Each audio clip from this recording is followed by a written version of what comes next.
I think after a certain point as an artist, you kind of get conflicted because you think you're supposed to go off and do all these crazy things and then you don't end up doing them.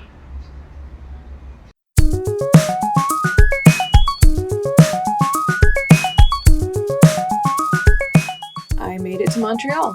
This was a self-imposed trip to battle the mid-ear blues. As a freelance artist with non-stop projects coming up, I needed a break. And since I was on a budget, I jumped on the bus to Canada to see my sister. Art Khando ke baad, border crossed, and finally in Montreal. How do you know you're in Montreal? First sign? The French. Specifically Quebecois, their particular brand of French. There's a lot of history behind this distinction, but I'll leave that for the experts.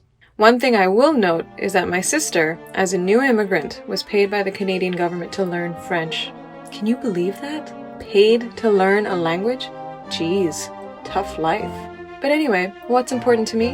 Croissants, food, coffee. When I travel, this is usually the first thing on my list, and Montreal did not disappoint. They are, after all, French-ish. Don't tell them I said that. So those who wonder, this is my sister.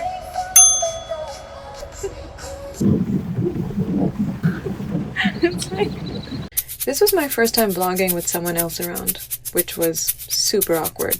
But hey, my sister isn't that judgmental, right? Okay, we just got in the Ferris wheel, which is going to see all in Montreal from very up far. You don't want to be in it? Okay, so Shahana and I are now sitting on the floor. Shahana and I are separated by 13 months and have always been polar opposites of each other, which meant that this trip could go one of two ways. I am happy to report that we both came out unscathed, no paddas. In fact, we actually managed to have a decent time with each other.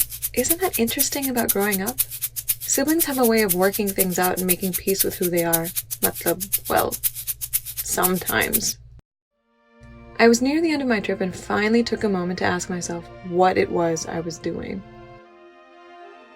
So, vlogs.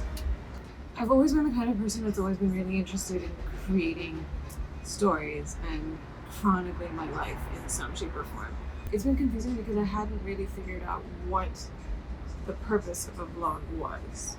Why put out my life onto the interwebs like this and talk about my life experience. Growing up as an artist, you have a very clear idea of what your career path will look like. I always had an idea of what I should be doing, and I was also just a stickler for being a bit of a perfectionist with regards to what I thought I wanted to put out into the world. I'm definitely the kind of person that struggles from analysis paralysis.